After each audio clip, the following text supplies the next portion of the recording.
Wake up, samurai, because the Cyberpunk release date is so close we can already see a faint neon glow on the horizon, and Night City awaits. Here are 6 reasons you'll be playing Cyberpunk 2077 all year. Should have full access in 2.8 seconds.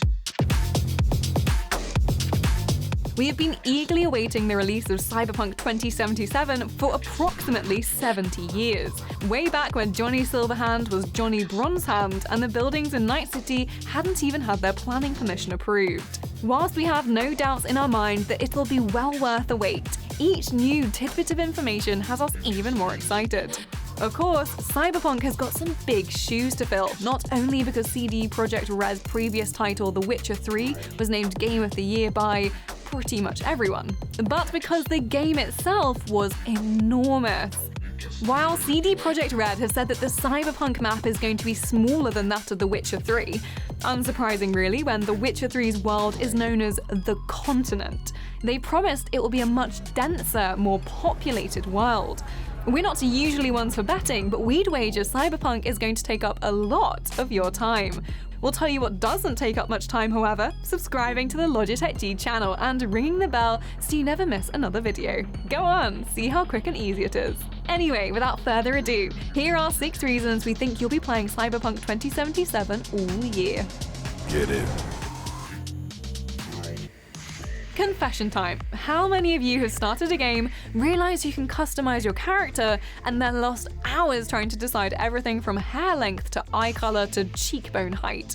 Perhaps you want to make a clone of yourself. Perhaps you want to make a more chiseled, muscular clone of yourself. Or maybe you just want to make an absolute abomination. There's no judgment here. What is a character customization tool if not for experimentation? So, how's it look to you?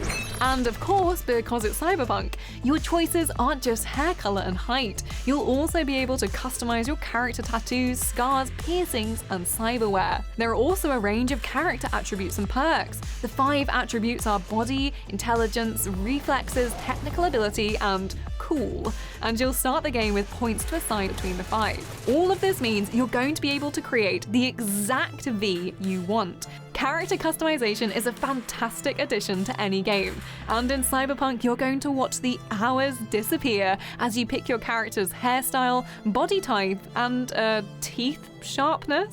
And you, who are you? Much like the Cyberpunk tabletop RPG from which Cyberpunk 2077 was born, your character can come from a variety of backgrounds. This isn't just embellishment either, because your introduction to Night City will depend on the life path you've chosen. The street kid is, surprise surprise, raised on the streets. They're a Night City native who has connections and street smarts. The Nomad is part of a group that wanders the Badlands deserts outside the Night City. And the Corpo is a high-flying corporate savant focused on climbing the ranks of the Arasaka Corporation. That means if you want to experience Cyberpunk from every angle possible, you're going to want to play the game through as each of the 3. That means an extra 1, 2, well, lots of time you'll be spending in-game. It's all here. Alright, I'll check it out while I wait for you.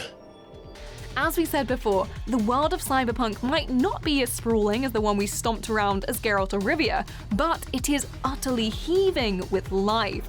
Forget riding Roach through the empty fields of White Orchard or the mountainous expanse of the Skellige Isles. This time you'll be fighting your way through the citizens of a neon metropolis. Don't expect the city lights and high-rises to make Night City a more civil place to live, however, as it is apparently the worst place to live in America, with a sky-high rate of violence and more people living below the poverty line than anywhere else. Of course, open world also means a non-linear experience.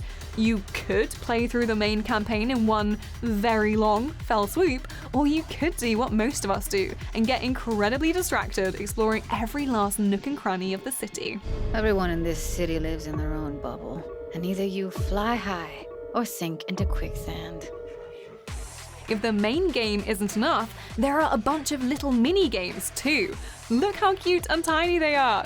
These will no doubt be scattered across Night City, ready and waiting to steer you away from the main story missions when you least expect it. CD Projekt RED has confirmed that we can look forward to getting even more distracted by games ranging from boxing and target practice to hacking and racing. Given the scale of the game, we'd be surprised if that was the extent of the list. No word yet on a Night City equivalent of Gwent, but we can dream. How we feeling today? Because I feel amazing. Right, so you've got Lifepaths, mini-games, a massive open world, and all the main quests and side quests to keep us busy. But on top of that, CD has said that you'll be able to take a variety of different approaches to completing a mission, which may lead to different outcomes. As we mentioned, Cyberpunk 2077 is based on a tabletop role-playing game, so it's only natural that decision-making is at the heart of its video game adaptation. We predict that'll be anything from taking a stealth option versus running in guns blazing, to making major in-game decisions, where the ripple effects carry across the game. Perhaps your chosen life path will play into this too. You might be able to use the business know-how of your Corpo V to get yourself out of a sticky situation, or have contacts from your life as a street kid that would otherwise be unavailable to you. Of course, you could discuss missions with your friends to see if they had a different outcome, or you could add another playthrough to your to-do list. What are we up to now? 10? 20? You take job. You do what I say. So you jack in now. And finally, the cherry on top of the cybernetically augmented cake is that CD Projekt RED have confirmed that there is a DLC in Cyberpunk's future. Of course, we don't have any more information on that just yet, but if CD's previous DLC back catalogue is anything to go by, it's going to be as exciting as the main game. Who could forget the Witcher 3 expansions, Hearts of Stone, which was another 10 hours of gameplay as everyone's favourite gruff monster hunter, and involved solving a mystery, slaying some beasts, and most importantly, new Gwent cards. And Blood and Wine, that saw Geralt travel to the sun-drenched Tucson, an entirely new region, and Igni and Axie his way through another 30+ hours of gameplay. As special as it is, that's still quite a price. Afraid I don't have that much coin. So those are 6 reasons you'll be playing Cyberpunk 2077 all year. Let us know what you're most excited about in the comments below. If you enjoyed this video, be sure to give us a like, subscribe to Logitech G for more breathtaking videos, and make sure to ring the bell so you never miss a video from us again. Well, on that note, that's it for today's Info Flash. Sleep tight, Night City.